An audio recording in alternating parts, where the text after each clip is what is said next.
Alors bonjour à tous, aujourd'hui je vous propose de découvrir les coulisses de Moneta Asset Management qui est l'une des meilleures maisons de gestion françaises indépendantes et qui intervient sur les actions qui sont cotées. Donc on va regarder la surperformance qu'ils exercent sur les marchés depuis plus de 20 ans, on regardera leur processus de sélection de valeurs, comment est-ce qu'ils trouvent les informations, comment est-ce qu'ils analysent les secteurs, comment est-ce qu'ils interviennent sur les marchés financiers.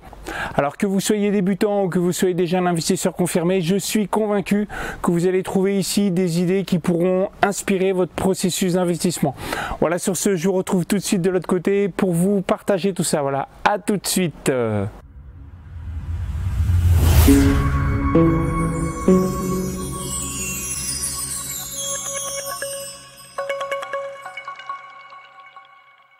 Alors pour vous parler des secrets de Moneta Asset Management, je vais m'appuyer sur la rencontre qu'on a pu faire avec certains de mes clients de Moneta Asset Management. Donc cette rencontre elle a eu lieu le 23 avril 2024. Donc on a été accueillis dans les locaux à Paris de Moneta Asset Management. Donc sur la photo on peut voir Romain Burnand qui est le fondateur de Moneta. Là on avait eu l'extrême chance de pouvoir discuter avec les équipes durant toute une matinée et c'est ce que je vais vous partager ici. Alors je reviens sur qui est Romain Burnand de Moneta Asset Management. Donc c'est le fondateur de Moneta Asset Management et donc il a un fonds qu'il a créé en 2003 à Paris qui s'appelle Moneta Micro Entreprise. Alors je précise que c'est un fonds qui est fermé à la souscription, hein, donc ne le cherchez pas pour pouvoir y souscrire. Et c'est un fonds qui affiche une performance depuis 2003 de 14,9% par an et donc net de frais. Et donc c'est le fonds, le meilleur fonds sur 20 ans qui existe, le meilleur fonds sur 10 ans qui existe. Donc il est essentiellement tourné sur les moyennes valeurs et les petites valeurs. Et donc par rapport aux indices de référence, évidemment, il surperforme énormément les indices de référence. Voilà, maintenant on va aller voir les coulisses de Moneta Asset Management. Alors pour ce faire, je vous reprends ici le PDF que j'avais donc envoyé à mes clients pour faire le compte rendu de cette visite. Donc en termes de conflit d'intérêts, donc c'est un document que je rédige en toute indépendance. Donc, tout ce que je vais dire là, c'est publié à mon initiative, hein, c'est sans avis préalable avec Moneta et je suis pas rémunéré par Moneta pour le faire. Et donc là, l'idée de ce compte rendu, c'est de vous partager les idées et les approches de Moneta pour éventuellement vous inspirer. Et j'ai volontairement évité de parler de telle ou telle valeur pour vous donner une certaine hauteur de vue ainsi que du contenu qui soit réplicable.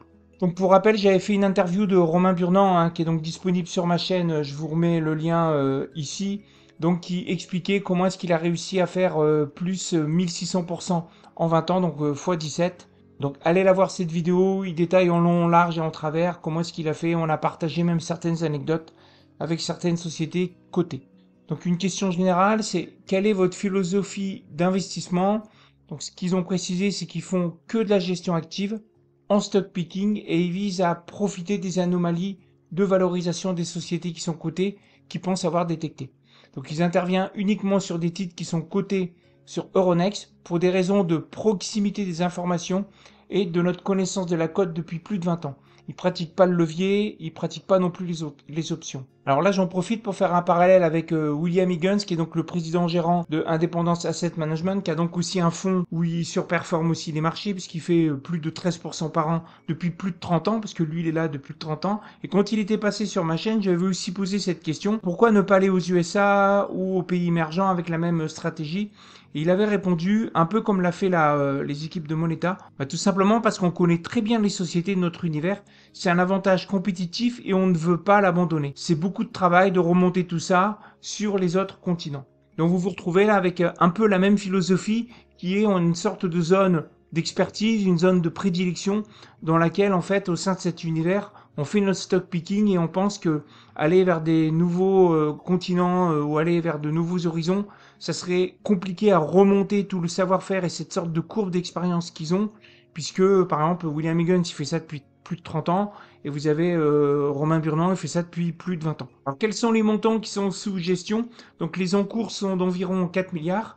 Alors bien sûr ça doit coller au processus d'investissement parce que il y a une partie des encours qui sont sur des marchés qui peuvent être assez peu liquides, mais donc on y reviendra par la suite, parce que ça pose un problème, notamment lorsqu'il faut vendre les positions, parce qu'on a eu de la décollecte. Comment est-ce qu'on fait lorsqu'on est sur des titres peu liquides? quel est votre processus d'investissement? Donc on cherche des anomalies de valorisation, c'est la base de notre approche.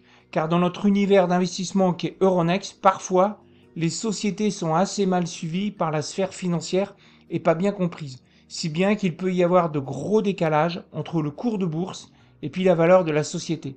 Donc ils apprécient notamment les sous-valorisations, surtout quand ce sont des sociétés qui font face à des difficultés qui pensent temporaires et qui ont déjà montré leur capacité à surmonter les problèmes par le passé. Alors j'avais fait aussi une vidéo pour étayer le fait qu'il y a des sociétés sur Euronext qui sont particulièrement peu suivies. Je vous avais pris ici une étude en fait qui avait été faite qui avait été commandée par la SFAF, la Société française des analystes financiers. Et regardez ce qui sort, c'est que sur Euronext, si vous prenez juste les compartiments ABC puis Euronext Gross, qui fait que vous avez à peu près quelque chose comme pas loin de 700 titres. Donc ça, c'était à date de 2021, mais bon, en gros, on est dans ces eaux-là, hein, 600, 700 titres. Regardez le nombre de titres qui étaient suivis par 0 analyste. Vous en avez plus de 205. On date donc de 2021. Sur 2019, il y en avait un petit peu plus. Sur 2018, il y en avait un petit peu moins. Et si vous combinez avec les sociétés qui sont suivies par un seul analyste, on arrive à 205 plus 124. Donc on arrive à quelque chose comme plus de 300 sociétés qui ne sont pas suivies sur Euronext. Donc voilà pourquoi est-ce que Romain Burnand a dit il peut essayer de trouver des poches d'inefficience des marchés. Est-ce qu'il est possible que s'il y a une news qui tombe sur une société qui est suivie par 0 analyste ou qui est suivie par un seul analyste, et ben à ce moment-là, le temps que l'information soit analysée, digérée et que ça impacte le cours, il peut se passer un certain temps, le temps peut-être pour Moneta de pouvoir en racheter ou au contraire d'alléger ou de vendre les positions. Donc voilà pourquoi sur Euronext, sur les petites valeurs, vous avez potentiellement un bon vivier pour trouver des poches d'inefficience qui sont plutôt fortes sur ce marché-là. Alors comment faites-vous donc concrètement pour trouver des poches d'inefficience? Donc on tente de trouver des informations que le marché n'a pas encore intégrées avec les sociétés qui sont mal valorisées, idéalement par des problèmes temporaires qui sont mal compris par les autres investisseurs. Donc l'équipe elle est constituée de 15 analystes, chacun étant spécialisé sur des secteurs, ça couvre à peu près 20 à 25 sociétés chacun, ce qui fait que leur terrain de chasse c'est à peu près 300 sociétés. Donc c'est un univers qui est relativement restreint pour les 4 milliards d'encours sous gestion, mais on y reviendra. Donc vous voyez, on se retrouve à peu près dans 300 sociétés. Il est probable que là-dedans, vous avez une bonne partie des sociétés qui sont suivies par 0 analyste ou un seul analyste. Alors utilisez-vous des fournisseurs qui agrègent directement des datas, par exemple comme pour les comptes, etc. Alors ils disent non, non, car on effectue nos recherches nous-mêmes. Pour les comptes, on prend directement les informations à la source, donc dans les rapports financiers, donc ça nécessite quelque part, je dirais, des saisies à la main, des retraitements, etc. Et puis surtout, ils cherchent de la data partout où elle est publique et on l'exploite. Donc par exemple, les données des douanes, les informations sur LinkedIn, les statistiques INSEE, etc. Donc pour ça, en fin de compte, ils ont 2 statisticiens dans leur équipe. Et je vais vous donner quelques statistiques qui existent, que j'ai retrouvées de la part d'analyse de brokers. Vous allez voir, c'est particulièrement intéressant d'aller essayer de piocher de la data qui est publique. On n'est pas du tout sur du délit d'initié. On va choper de la data sur les douanes, on va choper de la data sur le prix qui existe sur les marchés pour les matières premières, etc. Et on va essayer de trouver des corrélations avec les marges ou les chiffres d'affaires des sociétés qui sont cotées. Alors si je prends par exemple Tonnellerie François Frères Group, qui est donc le leader mondial du tonneau pour le vin, pour le bourbon, etc. En France, il est de siège social en France et il est coté sur Euronext. J'ai pris ici une ancienne analyse d'un broker où ils avaient mis depuis 2016 jusqu'à 2023, en fin de compte, ils ont pris à travers des données sur les douanes les flux des produits des tonnelleries avec les variations. Donc ici vous étiez à -20, ici vous étiez après retombé à -5, ici, etc., etc. Et ils ont regardé la variation du chiffre d'affaires de TFF qui était publié aussi tous les trimestres. Et ce qu'on peut voir, c'est qu'il y a une bonne corrélation entre les flux de tonnellerie enregistrés aux douanes. Donc forcément, c'est ce que produit Tonnellerie François Frères, puisque c'est notamment le gros leader en France. Donc tout ce qui est exporté, évidemment, ça passe par eux. Et les variations de chiffre d'affaires, vous voyez, il y a une bonne corrélation. Voilà. Donc ce qu'on peut dire, c'est qu'en données d'entrée, si on arrive à pister au niveau des douanes les flux des produits de tonnellerie, on arrive à pister les variations du chiffre d'affaires de Tonnellerie François Frères. Je prends ici un autre exemple qui est donc Trigano, donc une société aussi cotée sur Euronext. Donc là, on est sur le leader européen des camping-cars avec 30% de part de marché. Pareil, on regarde un petit peu dans les statistiques les variations d'immatriculation plus l'export par trimestre des camping-cars et puis des caravanes. Donc on arrive à avoir ici ces variations qui sont donc en marron. Puis si on regarde les variations du chiffre d'affaires par trimestre de Trigano, bon, on se retrouve effectivement avec une bonne corrélation, notamment quand il y a des variations qui sont plutôt fortes, comme ici avec le confinement, ou alors ici après avec le déconfinement, ou alors ici après les pénuries de châssis, ce qui fait qu'il y avait de moins en moins d'immatriculations, puis derrière après les châssis qui reviennent. Donc là on se retrouve avec une explosion du nombre d'immatriculations, puis donc une explosion aussi de variation du chiffre d'affaires de Trigano. Donc voilà là aussi un indicateur d'anticipation peut-être du chiffre d'affaires de Trigano en pistant en fin de compte les immatriculations de camping-cars et de caravanes. Si je prends aussi par exemple Groupe Guillain, qui est donc aussi une société qui est cotée sur Euronext, donc eux ils fabriquent essentiellement des produits plastiques d'emballage pour tout ce qui est alimentaire, même s'ils ont aussi une partie carton. Puis donc vous avez ici la marge brute de Guillain qui est donc ici en marron et qui monte comme ça. Ici, vous avez les prix des matières premières, alors qui ont été donc mélangés par le broker. Hein, ils ont pris 50% de cette matière première, 25-25, qui correspond au process de consommation de la société Groupe Guillain. Alors là, attention, ici, vous avez des prix qui sont inversés pour les matières premières. Et ce qu'on peut voir, c'est quand vous avez ici les matières premières donc, dont le prix diminue, hein, puisque l'échelle est inversée, vous retrouvez avec la marge brute en pourcentage de Groupe Guillain qui monte. Donc ce qu'on peut dire, c'est qu'on a sans surprise en fait, hein, une marge brute de Guillain qui est inversement proportionnelle à la variation en fin de compte des matières premières que sont le PET, le PP ou le PS. Donc voilà, là aussi, une façon de trouver des datas et je suis certain que Moneta utilise typiquement ce genre de truc pour faire leur modèle, pour pouvoir essayer de pister les sociétés qu'ils ont en portefeuille. Donc voilà pourquoi ils ont 2 personnes à temps plein pour essayer de trouver de la data. Alors, comment analysez-vous les sociétés? Donc, chaque analyste est spécialisé. On a donc des secteurs qui ne sont pas nos spécialités. Comme on n'est pas généraliste, on ne couvre pas tout le marché. Donc, il y a des secteurs qu'on ne connaît pas bien, donc on n'y va pas. Mais quand on analyse un secteur ou une société, on creuse au maximum. Donc, typiquement, à mon avis, ils vont faire cette recherche de data hein, sur les douanes, etc. Voilà. Donc, pour nous, le risque, c'est vraiment de ne pas bien suivre nos investissements. Alors ainsi, chaque analyse suit son secteur et ses valeurs. Pour chaque valeur, il renseigne des données dans des fichiers qui sont mis en réseau à la disposition des gérants. Tout est historisé sur plusieurs années, décennies. Comme cela, on peut connaître les sociétés. Alors nous, on a vu un analyste qui nous a montré les différents fichiers qu'ils avaient. Donc ça correspond par exemple à des fichiers Excel. Et vous avez tout un tas de données qui sont compilées dans le même fichier, qui est mis en réseau. Et vous avez des fois des données qui sont historisées depuis les années 2003, 2004, 2005.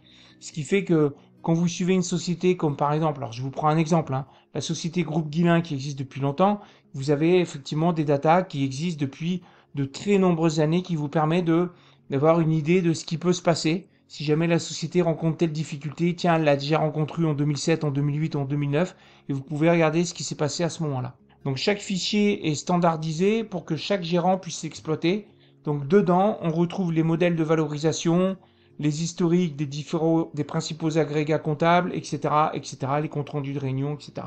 Alors côté valorisation, donc ils attachent une importance particulière au cash, donc ils prennent des ratios sur les free cash flow, par exemple, mais aussi sur la valeur d'entreprise divisée par le NOPAT, donc c'est l'EBIT après impôt, et donc on regarde le gain possible par rapport à la baisse possible. Vu que leur stratégie, c'est d'aller prendre des sociétés qui sont mal valorisées, forcément, il faut qu'ils aient des modèles de valorisation. Et vous avez compris qu'ils vont dans un terrain de chasse qui est plutôt des sociétés qui sont peu suivies, ce qui fait que quand vous avez une avance sur la data, en allant chercher des choses dans les statistiques INSEE ou etc., vous pouvez vous retrouver à être l'un des premiers à avoir identifié que, tiens, il y a telle matière première qui baisse ou qui monte, il va y avoir tel impact, etc. Après, d'un point de vue opérationnel, comment passez-vous vos ordres?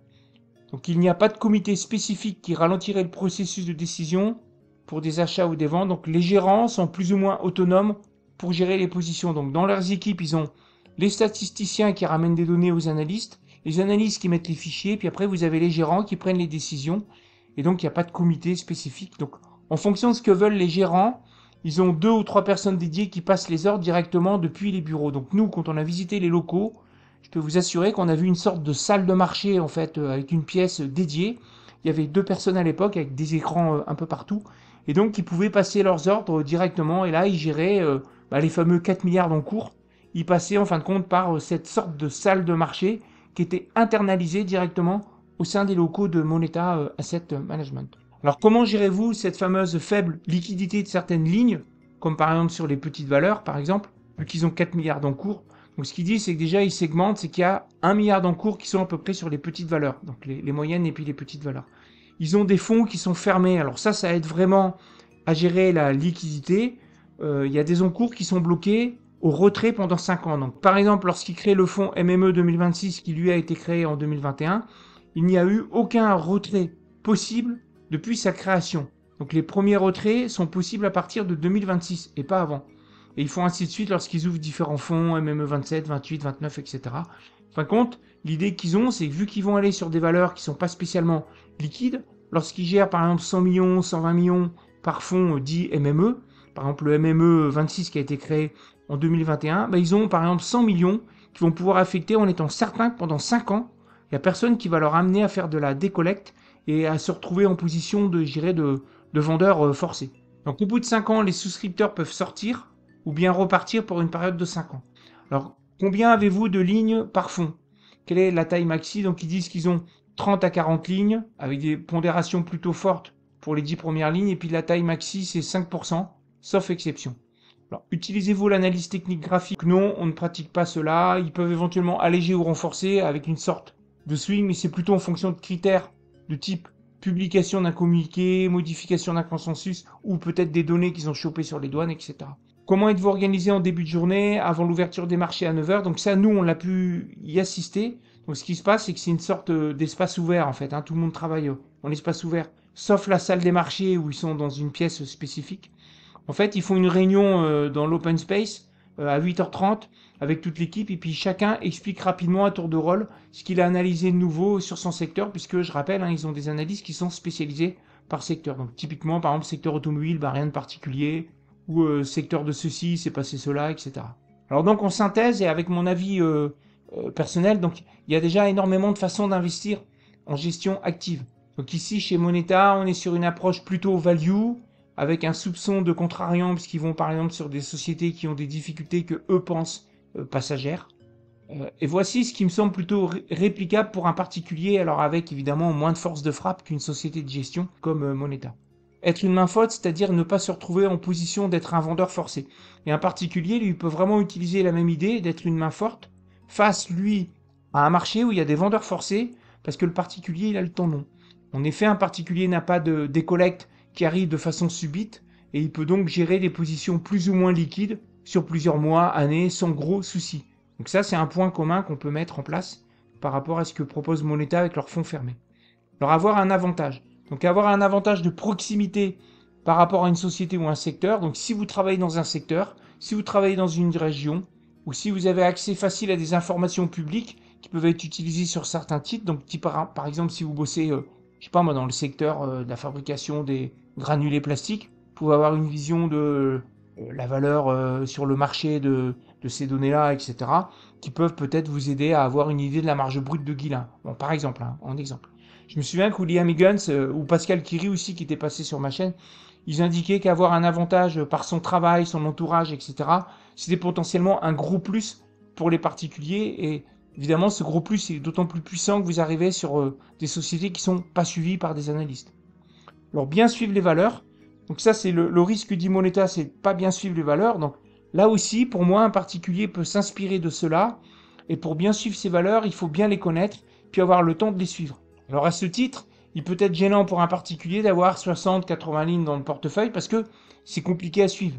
Et cela tend vers la performance de l'indice, même si cela peut vous amener une sorte de confort psychologique. Moi, je pense que 60-80 lignes, c'est beaucoup trop. Plutôt 15-20 valeurs dans un portefeuille, cela me semble être un beau niveau pour la diversification et puis en même temps pour pouvoir bien suivre les sociétés. Et puis dernier point que je trouve vraiment intéressant, c'est d'internaliser la data. Je pense qu'avoir une base aussi personnelle des informations, un peu comme Scam Moneta, c'est vraiment un plus. Donc cet atout ne se voit pas évidemment immédiatement, puisque là actuellement on a beaucoup de cloud de dispo, donc on peut retrouver toutes les datas en fait dans le cloud. Mais moi je sais personnellement, c'est ce que je fais. J'internalise beaucoup de data, je télécharge les rapports financiers, je télécharge mes comptes rendus, je fais des backups dans le cloud, puis ça me permet éventuellement de retrouver des choses, je dirais les années 2005, 2006, je peux retrouver moi des documents que j'avais quoi. Parce que ce qui est certain, c'est qu'au bout d'un certain temps, le marché il a une mémoire un peu de poisson rouge. Donc au bout de 5 ans, 10 ans, les datas archivées, ça a vraiment de la valeur, tandis que tout ce qui est dans le cloud, c'est quasi plus dispo, quoi. Alors moi, je donne souvent cette idée, hein. Moi, je suis convaincu qu'en 2030, je suis certain que quasi tout le monde aura oublié comment la crise Covid a été gérée en 2020 par des sociétés cotées. Vous avez des sociétés qui l'ont plutôt bien gérée, et si vous avez à ce moment-là archivé un certain nombre de choses, vous pouvez savoir pourquoi. Puis vous avez des sociétés qui ont eu plutôt des difficultés, et si vous avez aussi archivé des choses, vous pouvez éventuellement savoir pourquoi. Bon voilà, j'ai fini avec cette vidéo, donc n'oubliez pas mon partenariat avec Zone Bourse, donc qui vous permet d'avoir accès aux abonnements Zone Bourse avec une promotion de moins 25% sur tous les abonnements annuels Zone Bourse. Donc pour profiter de cette offre, vous allez dans la barre de description, vous cliquez sur le lien, puis vous voyez l'offre qui vous convient. Et n'oubliez pas de vous abonner à ma newsletter pour ceux qui ne l'ont pas fait, pour 2 raisons. La première, c'est que vous aurez 30 minutes de cours gratuits sur la lecture des états financiers. Puis la deuxième, c'est que vous aurez accès aux dernières analyses de sociétés cotées que j'effectue. Voilà, sur ce, je vous dis donc à bientôt, prenez soin de vous, ciao!